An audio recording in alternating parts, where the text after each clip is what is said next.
Howdy, Immortalium here, and welcome back to another discussion video. Basically, I was running through the comments of the previous discussion video I had, that was the money one, and I came across a comment from a friend of mine, Jordan the Ukage Bradford, and basically he was asking, as for a new topic, how about your opinion on the increase of manga to live-action adaptations happening? So first of all, I just want to say, Jordan, where have you been, man? You know, this is the first comment I've seen from you in a long while. I check out your channel as well, and your last video was like 9 months ago, so like what, are you busy or something? Because I'd love to see more videos come out from you again, like it'd be pretty swell. Anyway, back to the question. So basically, increase of manga to live action adaptations. My first question is, has there been an increase in manga to live action adaptations? Because one thing I will definitely not dispute is the increase in coverage. I mean, first of all, there's the Attack on Titan live action movies that are coming out. I don't think the first movie is out yet. But, you know, because of the fact they're Attack on Titan, of course, everyone is like, oh my god, I really want to see, you know, the live-action Attack on Titan movie, etc, etc. Then, of course, one of the more popular animes recently, Parasite, has gotten its own 2-film live-action adaptation. And over in the Ireland and UK, I don't know if they're released in Australia or America yet. We've gotten releases of the live-action Rurouni Kenshin movies, as well as the live-action Black Butler movie. So, definitely an increase in coverage, but the thing to remember is that there's been adaptations of manga for a long while now. Like, one of the earliest I can think of is actually Lone Wolf and Cub. Basically back in the 70s, which would have been around the time that Lone Wolf and Cub was actually running. There were 6 movies that were adapted from it. Actually, I think they all were written by the mangaka himself as well, which was fantastic. You know, I'd love to see them. They've actually been released in English, well, subtitled obviously.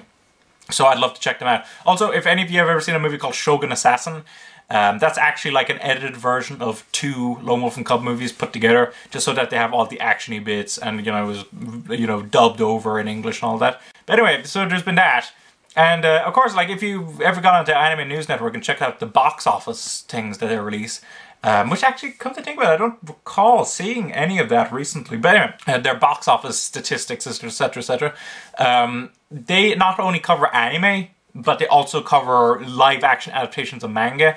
And you'll see that pretty much, you know, most weeks, there's generally like 2 to 3 movies released that are adapted from manga. Like, what ones were there? There was Casher, and there was the Oral High School Host Club movie. There's a Bunny Drop movie. So there's been lots of, you know, adaptations, but they didn't really get any coverage in the West. So, you know, I think that's a big part of why now people are kind of just suddenly becoming aware of these live-action adaptations.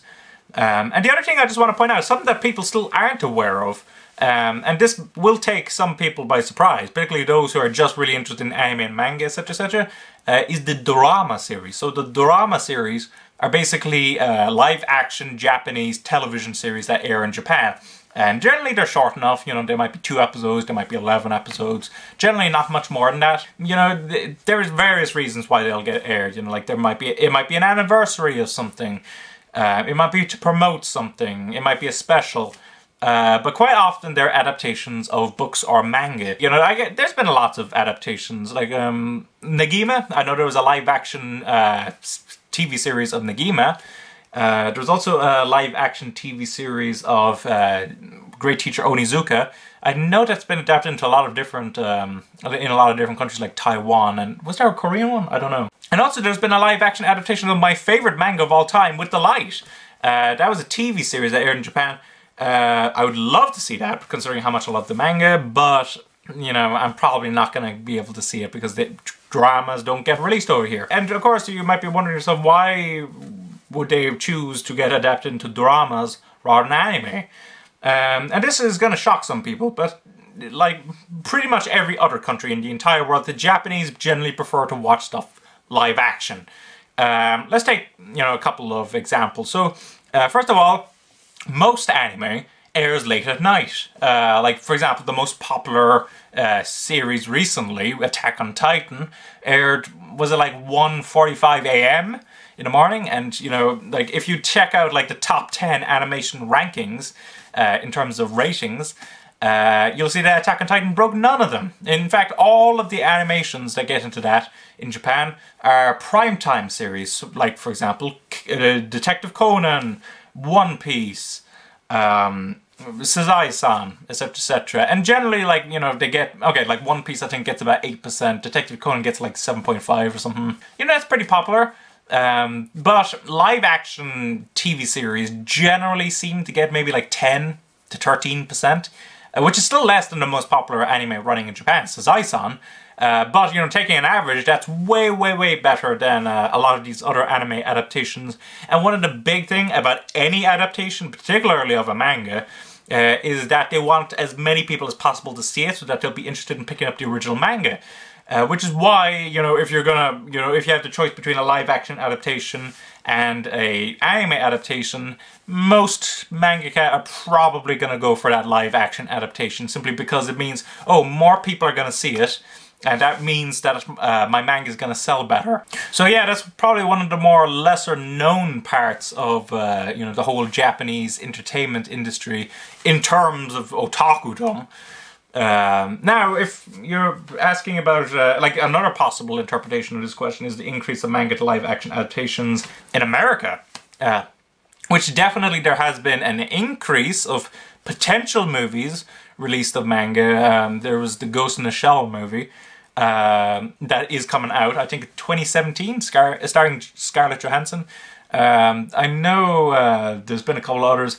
Ones that are in development hell are like the Bleach live-action adaptation, the Akira live-action, Cowboy Bebop live-action. I know there was going to be an adaptation of that, but that's kind of completely halted now. But there's the Death Note one. I think the Death Note one is going ahead, so there will be some kind of Hollywood version of, you know, the Death Note manga.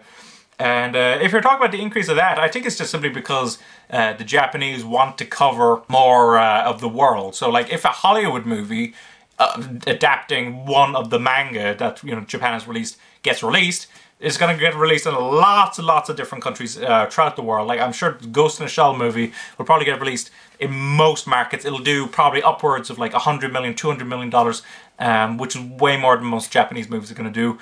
And it's going to, you know, really benefit like the anime industry regarding Ghost in the Shell, and also like the manga industry. You know, like Kodansha are going to like be raking in the money, I'd say, if they manage to tie in the manga to the movie. So that definitely is, there is an increase. Let's just say that there is an increase.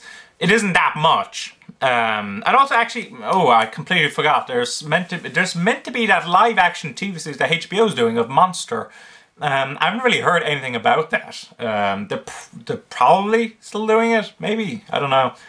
There is the possibility it's gotten canned, but at the very least it allowed for the Monster re-release in manga form from Viz. So anyway, in conclusion, has there been an increase? I don't know. I tried to do a bit of research into this right beforehand, and as far as I just couldn't find anything that indicated there was an increase or a decrease or anything of the live action adaptations. But the point is, there have been a lot of live action adaptations of manga.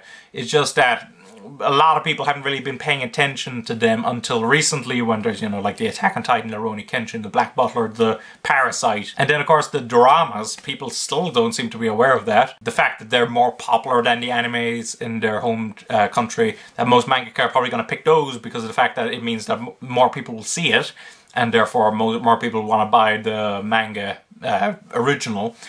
And then regarding, there has been an increase definitely in the Hollywood thing. It isn't like an explosion all of a sudden. It's just simply that, oh, the Ghost in the Shell movie's going ahead. The, what's the other one? The Death Note movie's going ahead. There's a couple of other movies that are in development hell, but maybe they'll get ahead. Like the Ghost in the Shell movie was in development hell for a while, and now suddenly it's going ahead. So maybe they're, you know, that's going to be successful. I don't know. It'll be very interesting to see how that movie does and what kind of impact it'll have.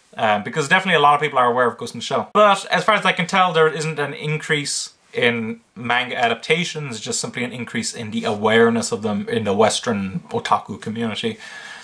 So yeah.